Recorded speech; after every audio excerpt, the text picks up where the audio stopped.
parti pour la couture de notre blouse Judy que nous allons réaliser ensemble aujourd'hui dans cette vidéo.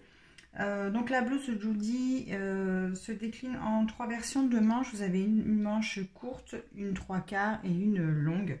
Donc au niveau des finitions, c'est exactement la même chose. Donc moi ici, je vais réaliser avec vous la version manche courte, mais que vous fassiez manche courte, 3/4 ou longue.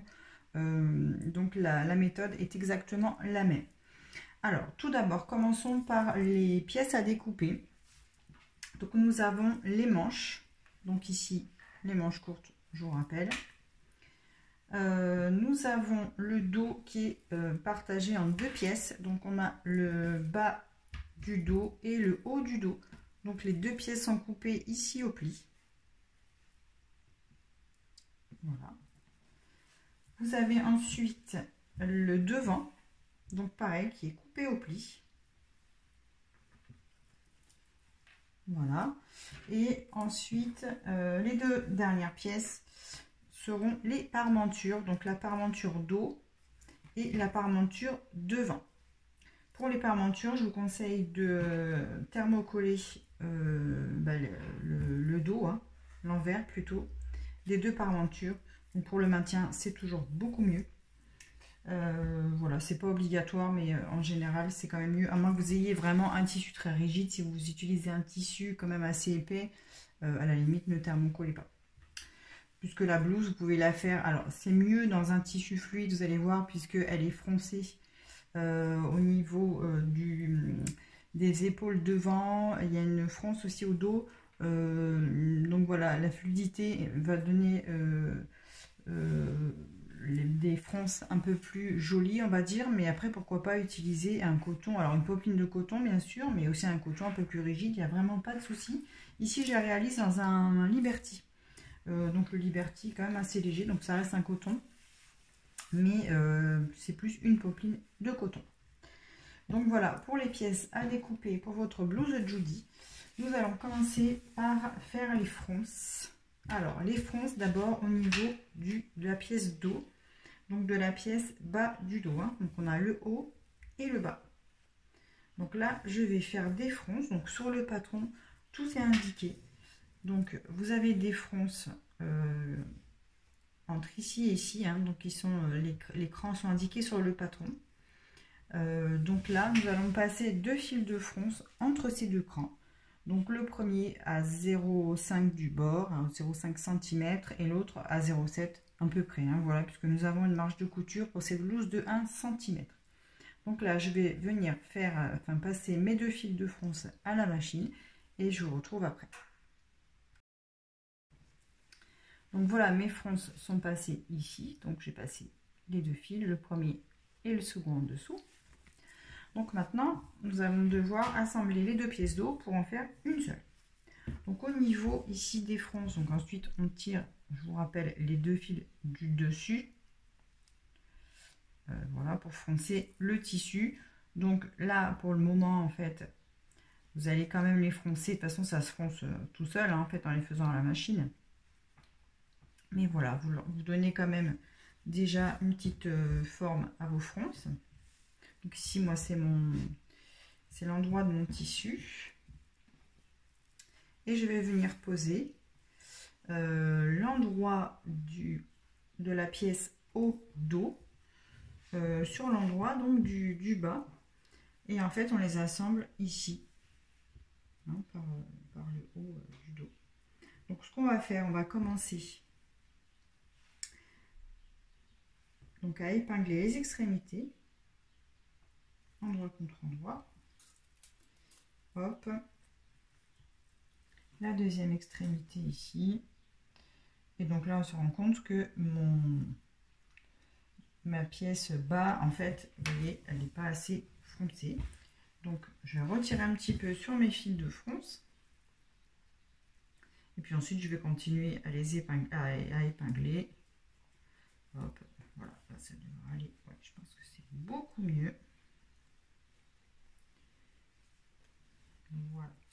Donc là, ensuite, on épingle nos pièces. Et quand tout ça sera bien épinglé, je vais venir donc assembler ici, donc à la machine à coudre, à 1 cm du bord. Et ensuite, je vais surjeter la couture et coucher donc cette couture vers le haut. Voilà. Donc, je vais coudre ici à 1 cm du bord. Voilà, donc j'ai assemblé le haut et le bas de mes 2 pièces d'eau. Voilà ce que ça donne sur l'envers du tissu. Donc, je suis venue ici surjeter ma couture. Et je suis venue à l'aide du fer à repasser, donc coucher ma couture vers le haut. Donc voilà, la pièce d'eau est terminée pour le moment. Maintenant, il va s'agir de faire les fronces donc sur les épaules de la pièce devant. Donc sur la pièce devant, même chose, les endroits sont indiqués sur le patron. Donc il y a 2 traits ici au niveau des épaules. Donc je vais passer comme ce que je viens de faire au niveau de la pièce d'eau. Je vais passer 2 fils de fronce, donc un à 5 mm et l'autre à 7 mm. Voilà, entre les 2 crans indiqués sur le patron. Et je vais faire la même chose sur la deuxième épaule du devant. Donc voilà, les fronces sont faites. Donc comme pour le dos, je viens étirer sur mes fils de front, donc les fils du dessus. Donc quand je parle de fils du dessus, en fait, c'est les fils qui sont dans votre bobine, hein, et non pas les fils de la canette. Et donc là, même chose sur la deuxième épaule du devant. Et ensuite, il va s'agir de venir assembler les épaules dos et devant, endroit contre endroit. Voilà. Donc par exemple, je mets là mon dos envers face à moi. Et même chose pour le devant. Enfin, le devant, en fait, je viens le mettre l'endroit du devant sur l'endroit du dos. Voilà. Et ensuite, là, je vais venir épingler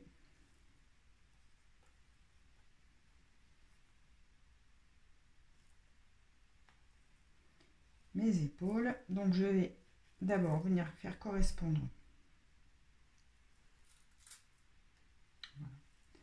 les extrémités, toujours, hein. Ça c'est vraiment une habitude à prendre. Bon bah là elles sont bien réparties, tant mieux. Donc on les répartit quand même uniformément, hein, que ce soit quand même joli, hein, c'est le but. Donc voilà, j'épingle, je fais la même chose pour la deuxième, donc je vous remonte. Donc d'abord les extrémités.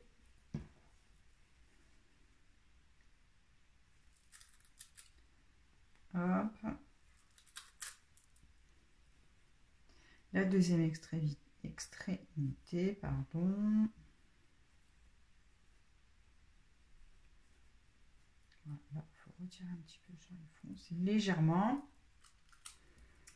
Et voilà. Et donc là, bah, je vais venir coudre mes épaules à 1 cm du bord, donc ici et ici.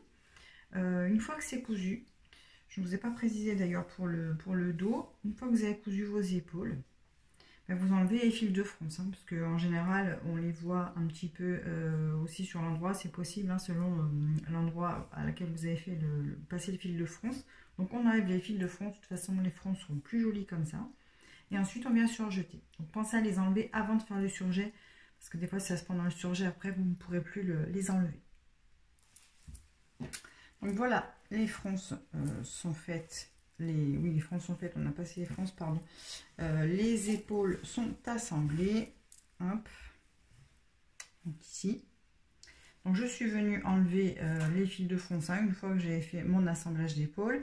Puis j'ai surjeté et je suis venue coucher la couture vers le dos. Voilà. Voilà ce que ça donne sur l'endroit du tissu. Donc maintenant, nous allons nous occuper, donc avant de fermer les côtés de la blouse, nous allons nous occuper de la parmenture. Donc, je vous rappelle, là, vous avez la pièce devant et la pièce d'eau. Donc, j'ai au préalable thermocollé sur l'envers. Là, je suis venue surjeter donc les épaules des parmentures, donc ici et ici. Et celle du devant aussi. Et puis, ensuite, là, je vais les épingler et les coudre à 1 cm du bord, donc je les épingle par les épaules. Donc hop, ici.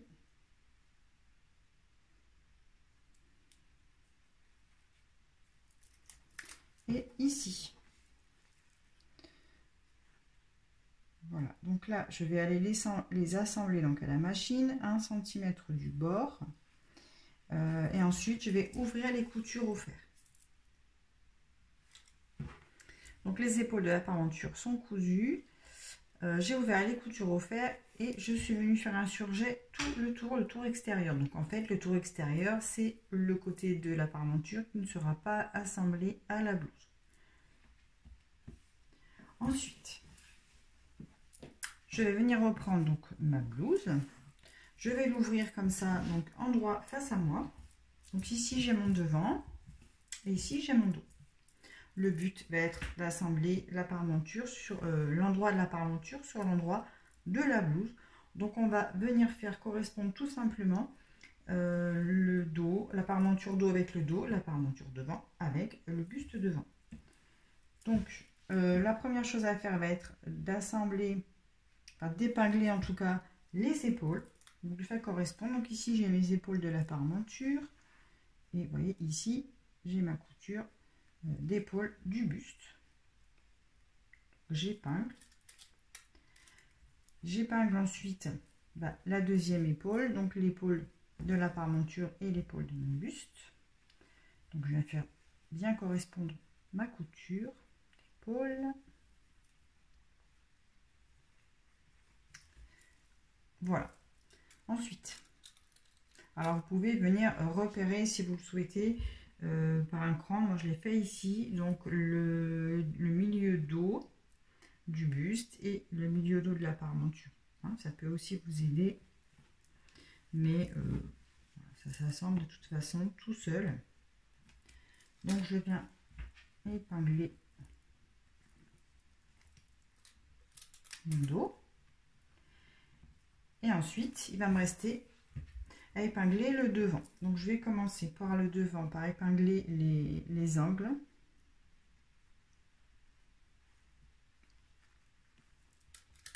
Je fais pareil de l'autre côté, donc l'angle de la parmenture et l'angle du buste devant.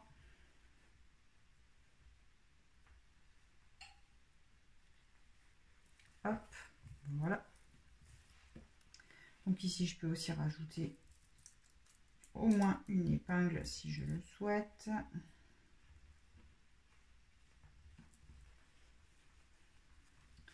Et ici aussi, voilà.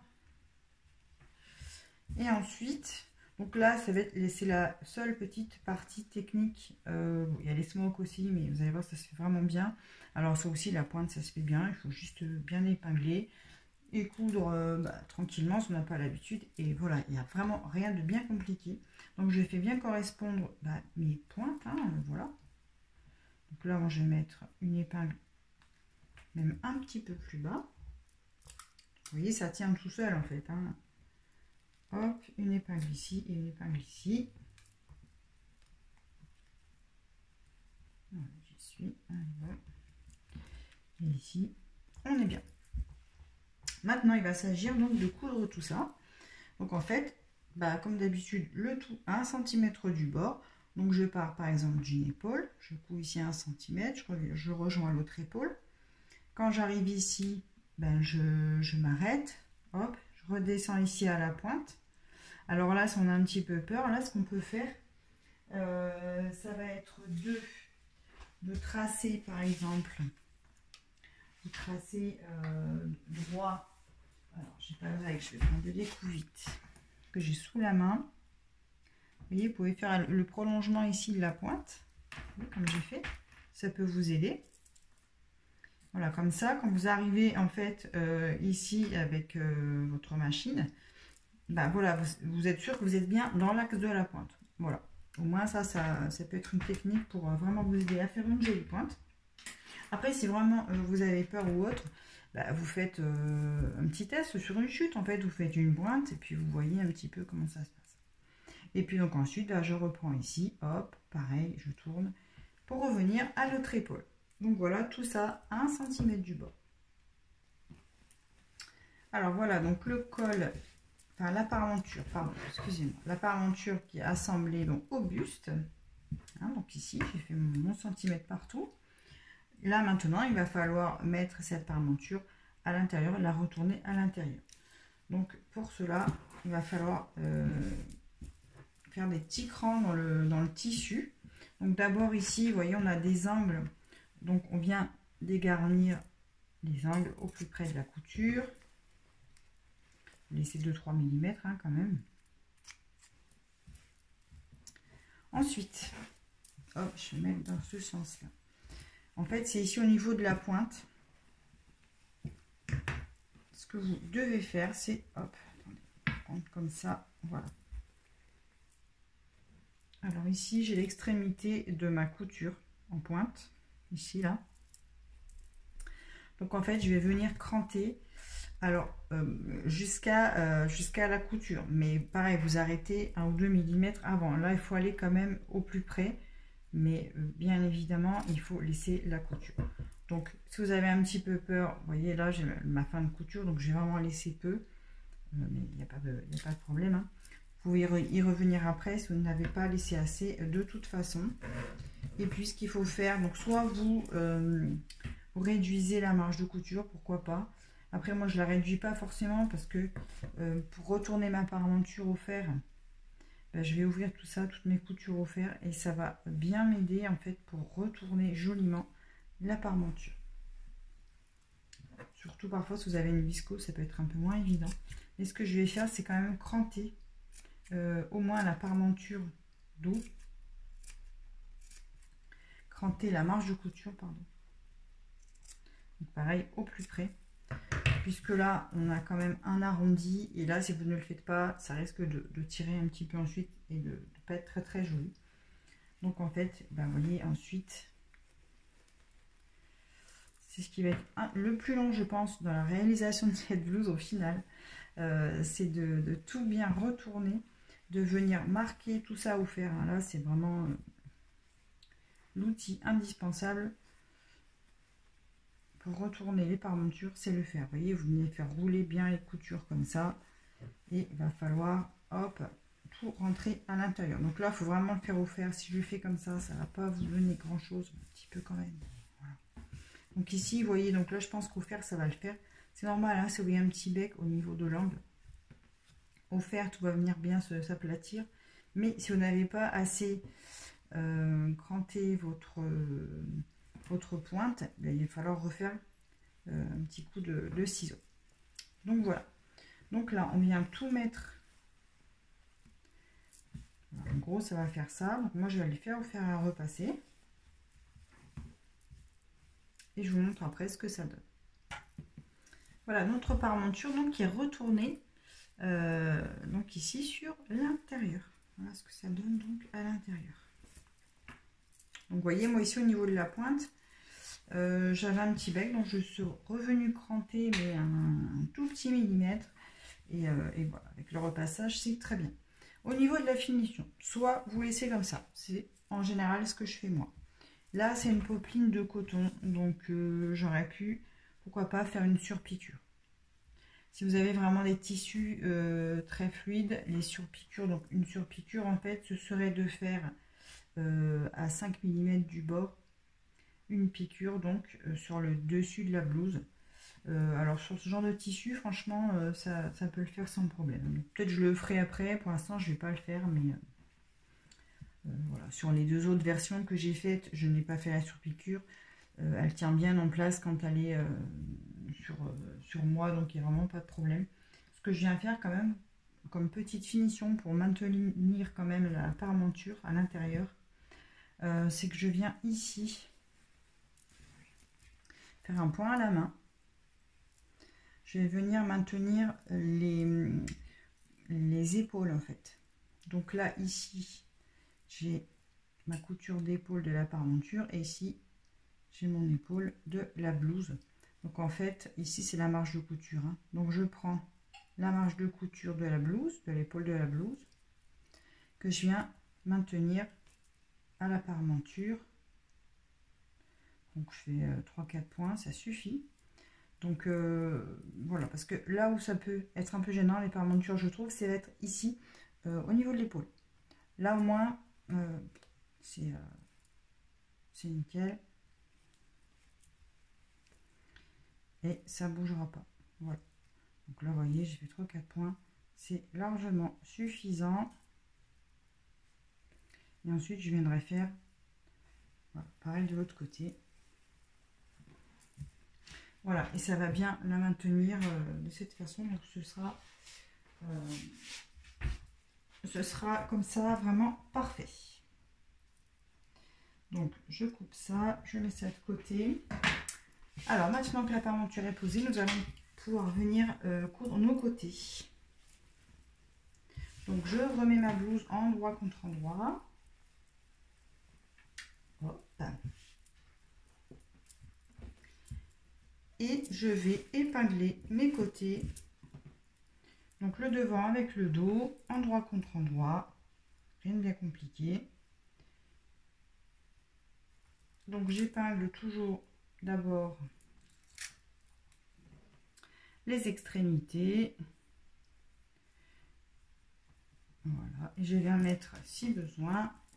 Hop, on étire un petit peu le tissu. Vous voyez, ça se met tout seul. Et je reviens mettre d'autres épingles si j'ai besoin. Tout le long, je vais faire la même chose ici. Et donc, je vais assembler les deux côtés. Ici à 1 cm. Ici à 1 cm aussi. Je vais venir ensuite surjeter ces deux coutures et les coucher vers le dos de la blouse. Donc, nos côtés sont assemblés. Voilà, j'ai surjeté et couché la couture vers le dos. Donc, pour le moment, je vais laisser mon buste de côté et je vais m'occuper des manches. Donc au niveau des manches, il faut d'abord se demander comment on va faire notre ourlet de bas de manche. Donc soit vous avez deux possibilités, soit vous faites un ourlet, on va dire classique, juste ce sera donc vraiment un petit repli de à peu près un demi-centimètre de la valeur du surjet, de la valeur de votre surjet. Donc un surjet ça fait 0,7 hein, en général. Soit vous faites un ourlet rouloté. Donc si vous faites l'ourlet rouloté, ben, vous le ferez après, à la fin, en fait, une fois que vous aurez donc au moins assemblé les côtés de la manche. Si vous faites donc un petit ourlet du repli du surjet, c'est bien de faire le surjet tout de suite, avant de ne serait-ce que d'attaquer les smocks. Voilà, donc sur le bas, là, j'ai fait mon surjet, puisque moi, c'est la finition que je vais faire. Et puis, donc ici, je vais donc faire mes smocks. Donc, je vous disais, ici, c'est manches courtes, que vous fassiez 3/4 ou longue, ce sera la même chose. Donc, le premier fil de smock, le premier fil élastique, en fait, il va passer ici à 1,5 cm du bas. Donc, hop, ici, vous allez faire un premier fil de smock. Et donc sur la courte, vous allez faire 3 smocks. Sur la 3/4, il y a 4 smocks, je crois, c'est ça, 4 smocks. Et sur la longue, il doit y en avoir 5 ou 6. Donc à vérifier sur le livret d'explication. Donc c'est ça, c'est 3, 4 et 5. Donc ici, moi je vais faire donc 3 fils de smock. Donc là, j'ai déjà fait l'autre pour vous montrer ce que ça donne. Donc ça, c'est l'endroit du tissu. Et ça, c'est l'envers. Donc, pour faire les smocks, là, je vais pas vous expliquer tout, puisque j'ai fait une vidéo spéciale pour vous montrer comment faire les smocks. Vous allez voir, c'est vraiment très simple.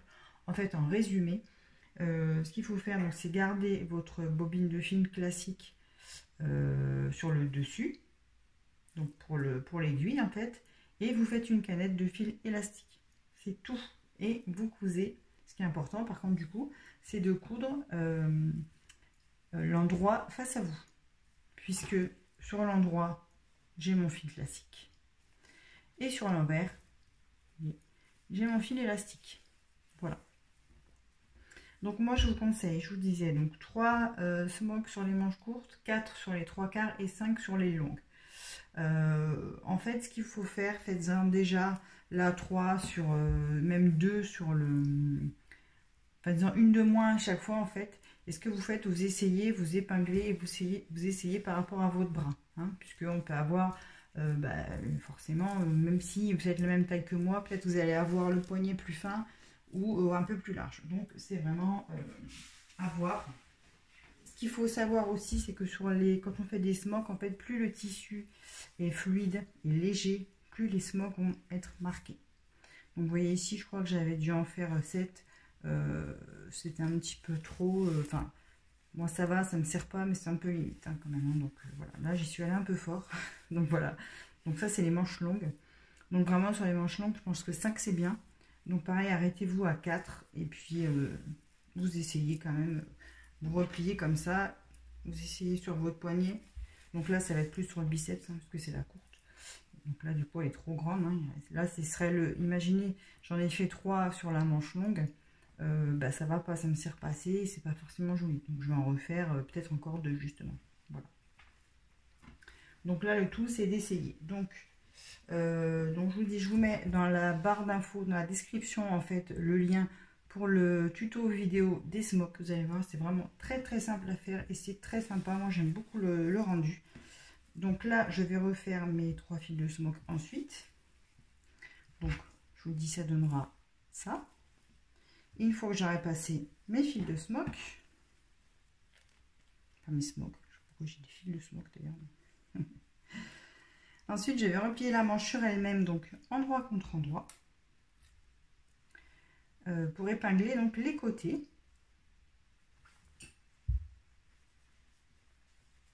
Et puis, comme toujours, vous l'aurez compris, je vais aller coudre tout ça à 1 cm du bord.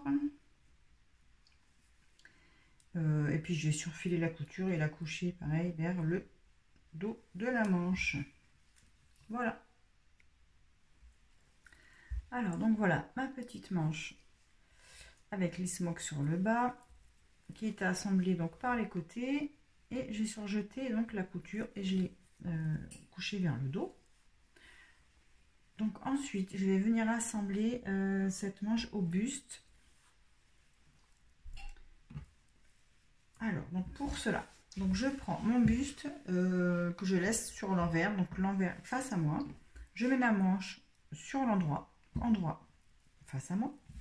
Et je viens insérer la manche dans le buste. Hop, de cette façon. Ensuite, je viens épingler, faire correspondre en fait les coutures de sous-bras. Ici.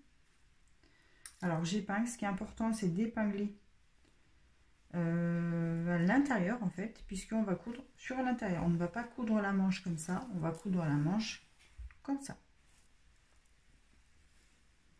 Ensuite, je viens faire correspondre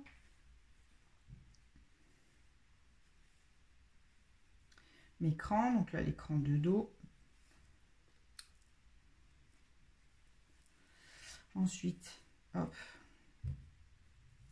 épingle de l'autre côté, c'est mieux.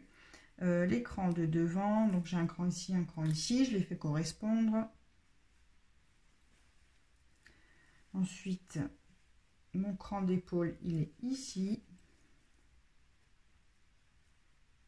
Et mon épaule est ici. Donc je les fais correspondre et je les épingle. Alors j'ai plus d'épingle.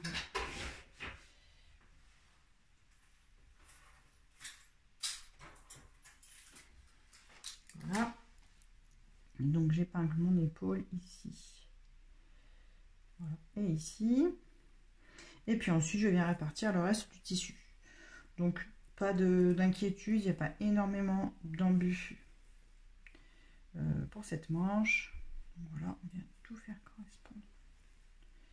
Bah oui, là ça ne correspond pas. Donc forcément, hop.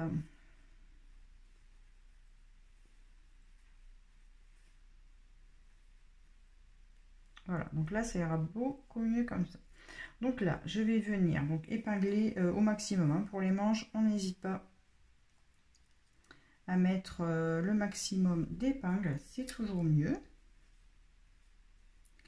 Et puis une fois que j'aurai bien tout épinglé,